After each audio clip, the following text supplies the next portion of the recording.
amigos! Hoje abordaremos o tema de sistema de propulsores. A ideia não é abordarmos marcas, nem todos os sistemas, mas os mais comuns que nós vemos no nosso mercado, no mercado brasileiro. Começaremos com o motor de popa. Estou aqui com um motor de 225 HPs. Eles têm a opção de ser 2 tempos, 4 tempos. No mercado mundial, vemos opções inclusive a diesel, a gás, motores elétricos, mas aqui no nosso mercado o que nós vemos mais são os conjuntos a gasolina. A grande vantagem desse conjunto é que eu posso trabalhar com vários motores na popa da embarcação. Então, para quem acompanhou o Miami Boat Show, está acostumado já a ver barcos com 3, 4 motores diretos em relação a ele. Em cima eu tenho toda a parte mecânica, você pode reparar que é um motor extremamente compacto, e embaixo o sistema de propulsão. Ele aqui no Brasil é mais comum para barcos de pequeno porte, porém nós já estamos vendo surgir opções até 40, 45 pés com conjunto com motor de popa. A grande desvantagem e o porquê que ele não entra tanto no nosso mercado é por ele ocupar uma área que nós consideramos extremamente nobre. É a área do nosso churrasco, é a área onde a gente tem acesso à água, porém estão surgindo projetos novos e há uma tendência de mudar isso, surgir novas tecnologias. Tá? Mas por enquanto é isso que nós temos e aí vai somar junto com as outras opções que eu vou mostrar para vocês a seguir. Vamos lá? Aqui nós estamos com um sistema de centro-rabeta. Vocês podem reparar que já é bem diferente do motor de popa. Então aqui onde está o motor, o conjunto mecânico, ele está centralizado dentro da embarcação, dentro da casa de máquinas. E aqui nós temos o propulsor, que seria a rabeta, ela fica anexa ao espelho de popa da embarcação. Aqui nós temos a opção de captação de água, tanto pela parte externa, ali a parte mais próxima ao casco da rabeta, quanto a opção de fazer essa captação através do próprio casco. Essa opção é muito vista aqui no Brasil, até lanchas de 45 pés mais ou menos. Ela é mais silenciosa, deveria ser inclusive, né? Apesar da tecnologia do motor de popa ter avançado muito, por o motor estar centralizado e ter todo um sistema de isolamento acústico dentro dele.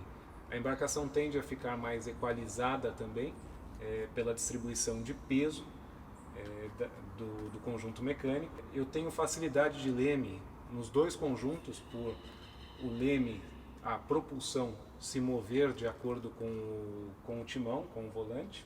A grande vantagem desse sistema para o nosso mercado é que você tem a plataforma de popa livre.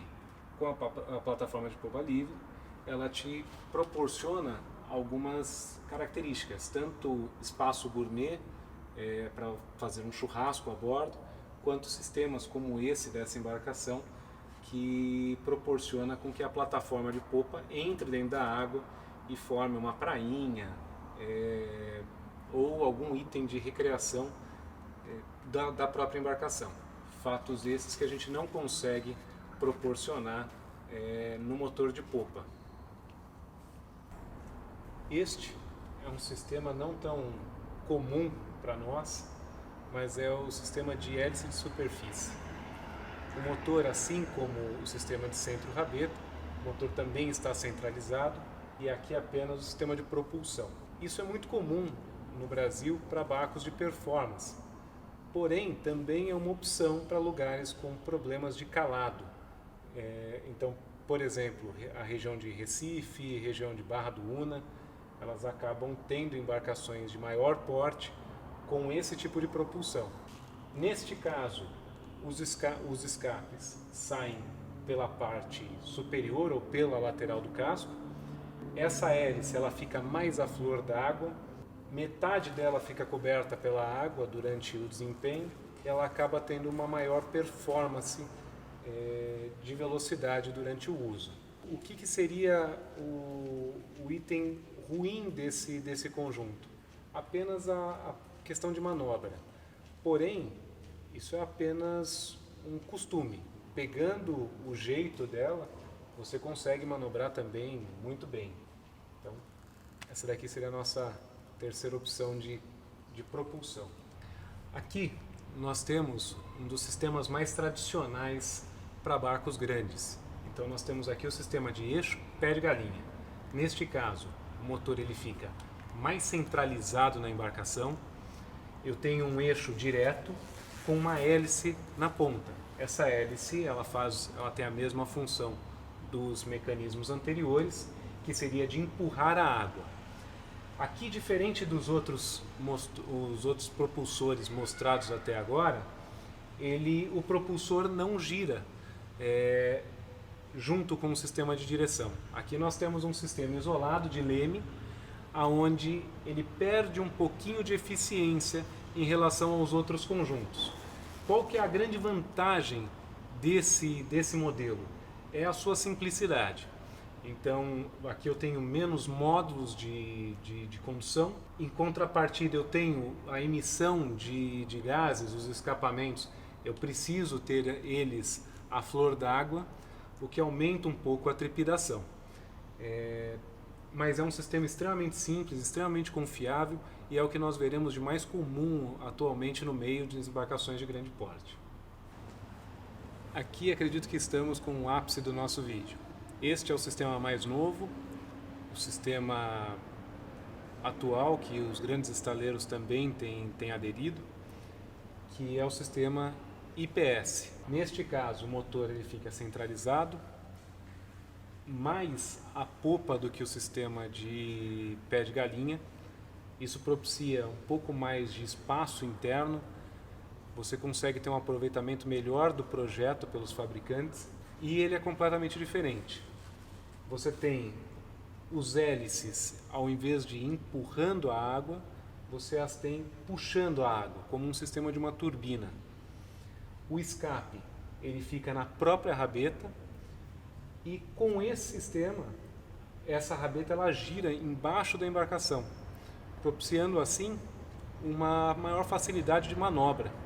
Com a eficiência desse conjunto, nós conseguimos ter blocos menores com a mesma efetividade mecânica de outros conjuntos. Um exemplo, o conjunto mostrado anteriormente era um pé de galinha de 500 HPs. Esse bloco aqui, ele me gera 435 e eu tenho uma potência compatível a um conjunto de 600 HPs se fosse no caso um eixo pé de galinha.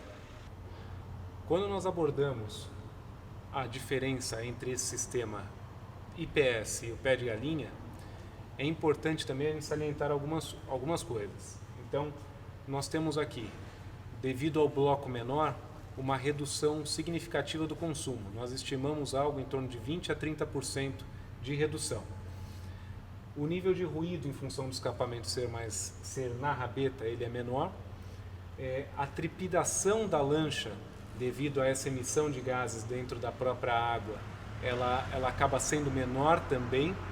Em contrapartida, o que seria uma vantagem do pé de galinha seria a diminuição de módulos. Esse daqui você tem um módulo exclusivo de direção, para que faça com que o barco inclusive ande de lado. Então você tem um sistema um pouco mais simples, ele é um pouco mais difícil de quebrar. Como a rabeta está totalmente abaixo da lancha, eu tenho também um maior calado. Então, para lugares onde eu tenho baixios, onde eu tenho dificuldade de maré, é um item que eu tenho que tomar bastante cuidado. Se, no caso, uma das grandes perguntas que nós temos é com relação a se pegar um toco, um banco de areia ou alguma coisa do tipo. Nesse caso, a rabeta se descola do restante, mantendo toda a parte interna da embarcação protegida, ou seja, seu barco não afundará.